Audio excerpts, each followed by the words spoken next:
मतलब नहीं है कि ड्रीम के साथ जो यूथ के ड्रीम के साथ जो खेला जा रहा है उनको उसको कोई मतलब नहीं है, क्योंकि खुद के पर्सनल लाइफ में उनकी बेटी वगैरह तो बाहर पढ़ रही है टफ यूनिवर्सिटी में, आपने सुना होगा यूएसए में है, तो उनको कोई मतलब ही नहीं है कि देश के यूथ के साथ क्या हो रहा है।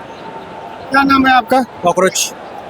आपका नाम? अरे वैसे भी कुछ नाम है। कॉकरोच ही है सर, देश का यूथ हूँ कॉकरोच। मैं मेरठ से हूँ। मेरठ से अभी प्रोटेस्ट में आए हुए हैं। जी, क्या कहना है आपका? हमारा यही कहना है कि देखिए, शुरुआत से ही ये हमारे लोकतांत्रिक परंपरा में ये रहा है कि नैतिक जिम्मेदारी लेते हुए मंत्रियों ने इस्तीफे दिए हैं, और जब इतने छात्राओं ने आपकी लापरवाही की वजह से इतने छात्रों की जान चली गई, तो आपको नैतिक तौर पे इस्तीफा दे देना चाहिए। तो यहाँ मांग के बाद भी आप नहीं दे रहे हैं। जहाँ युवा जो देश का भविष्य है उसके साथ खिलवाड़ किया जा रहा है और उसके साथ साजिशें रची जा रही हैं, उसको आतंकवादी, खालिस्तानी, पाकिस्तानी कहा जा रहा है। तो ये कहाँ का जो है इंसाफ है, कहाँ का लोकतंत्र है? साजिशें रच लो तुम चाहें जितनी, रण को हम ना छोड़ेंगे। कलयुग के अभिमन्यु हैं हम, सारे चक्रव्यूह तोड़ेंगे। और मैं एक बात और चेताना चाहता हूँ कि जैन जी के हौसलों में वो उड़ान बाकी है, तक तो ताज पलट देंगे, अभी वो जान बाकी है।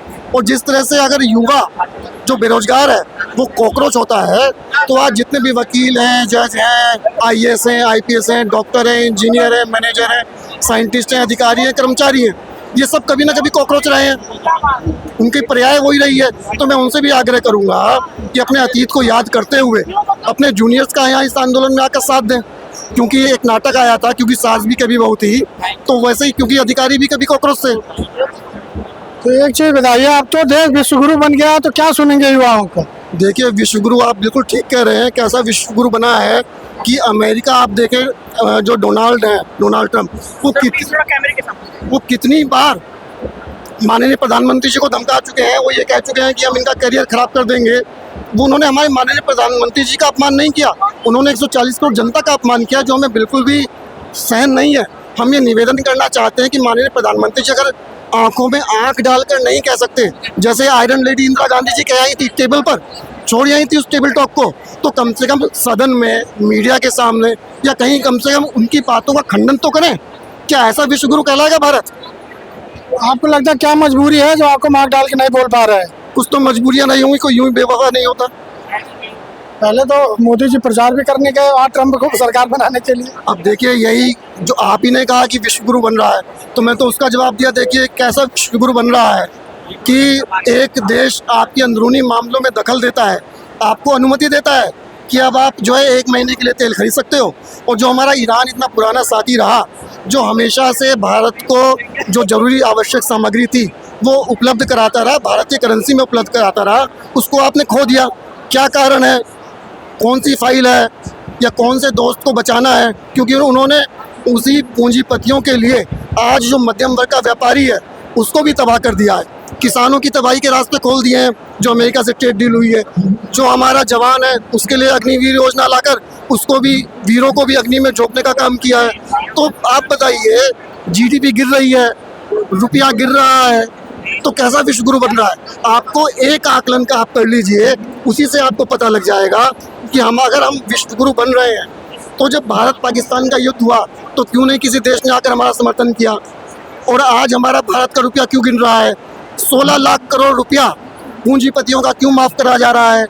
80 करोड़ लोगों को मुफ्त में राशन क्यों बांटा जा रहा है? आपका कौन कर रहा है? आपका मेन मुद्दा क्या है? स्टूडेंट का पेपर लीक होना कि आर्थिक स्थिति खराब होना? देखिए, ये प्रश्न आपके प्रश्न से ही उपजे हैं कि आपने कहा कि भाई विश्वगुरु बन रहा है, तो हमने उसी बात पर कहा है कि किसान, नौजवान, जवान और व्यापारी सभी पर इस समय आया हुआ है संकट भारी, और सभी को एकजुट होकर इस संकट से भारत को उबारना चाहिए। और जिन लोगों ने ये संकट भारत के लिए पैदा किया है उन्हें उखाड़ फेंकना चाहिए। अगर देश में युवा और व्यापारी और बेरोजगारी हर चीज़ बढ़ती जा रही है, व्यापार नहीं है लोग कह रहे हैं, बेरोजगारी है, पेपर लीक हो रहा है, फिर भी जहाँ देखो वहाँ चीज जा रहा है, ऐसा है। क्या कहना चाहेंगे? देखिए, अब इसको आप चुनाव आयोग भी देख लीजिए, कोई शिकायतें जो आती हैं वो उसका कोई संज्ञान नहीं लेते हैं। जो एसआईआर हुआ है उस पर तमाम उंगलियां उठी हैं, और उसके बाद जो भारत की जनता को जो हिंदू और मुस्लिम के नाम पर बांटा हुआ है, अब वो जनता जाग कर ही सड़कों पर आई है। और अब आप ये खुद ही देखिए कि जब युवा परेशान है, व्यापारी परेशान है, नौजवान परेशान है, जवान परेशान है, तो उन्हें वोट दे कौन रहा है? ये तो हम खुद प्रश्न चिन्ह चुनाव आयोग पर उठता है। आपका कहने का मतलब है कि वोट चोरी कर रहे हैं वो, हैं? अब बिल्कुल ये सारी पश्चिम बंगाल में जब चुनाव हुआ तो 2.5 लाख सेना वहाँ भेजी गई और जितने भी अधिकारी भेजे गए थे सारे के सारे गुजरात के भेजे थे। क्यों भेजे थे गुजरात के? अभी आपका मुद्दा यहाँ पे क्या है? सबसे बड़ा आप क्वेश्चन कर रहे थे ना, इस पे मैंने इसलिए बताया, लेकिन यहाँ तो मुद्दा यही है कि पेपर लीक जो हो रहा है, बार बार पेपर लीक हो रहा है। हमारे देश में जब से बीजेपी सरकार आई है 89 पेपर लीक हो चुके हैं। बीजेपी तो कहती पहले भी पेपर लीक होता था। पहले चलो मान लिया पहले पेपर लीक होते थे, आप भी कराओगे? और एक बात आप भी कराओगे? दूसरी सरकार क्यों चेंज की जाती है?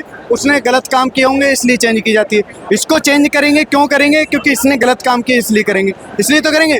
लेकिन ये थोड़ी है कि पहले वाले ने ये काम किया तो हम भी यही काम करेंगे, ऐसा थोड़ी होता है। एक सेकंड, ये जो कॉकरोच जनता पार्टी है, ये बनी बीजेपी वालों ने आरोप लगाया कि इसमें सबसे ज्यादा फॉलोअर पाकिस्तान से और जगहों से। ये बताइए, देख सकते हैं फॉलोवर का तो पता आपका क्या कहना है कि बीजेपी ऐसा आरोप क्यों लगा रही है? देखिए, जब भी कोई किसान का आंदोलन हो, कोई व्यापारी का आंदोलन हो, जवान का आंदोलन, नौजवान का आंदोलन, पहले ये होता था कि जन आंदोलन में जब आक्रोश होता था तो ये समझा जाता था कि जनता में आक्रोश हुए, उनकी बात को सुना जाता था।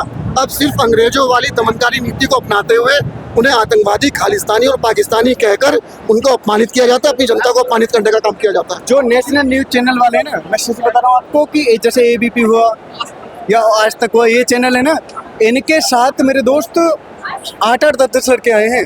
पता नहीं उनके पीछे से लग के आए हैं या कैसे, और यहाँ आकर के वो लड़ाई कर रहे हैं, लड़ाई झगड़ा कर रहे हैं। इस तरीके की यहाँ चीजें चल रही हैं। लेकिन आप लोग किसी संगठन से, आम नागरिक हैं? कौन? आप लोग? अरे यार, युवाओं के साथ मैं आया हूँ, पेपर लीक है इसलिए आया हूँ। मैं किसी संगठन से या किसी के ऐसे पूछ रहा हूँ। सत्य और न्याय की लड़ाई में कभी निमंत्रण नहीं भेजे जाते। जिनका जमीर जिंदा होता है वो खुद चले आते हैं। जी बिल्कुल। आप क्या कहेंगे भैया? तो बोलो, आप भी कुछ यहाँ पे आए हो तो कुछ तो बोलो।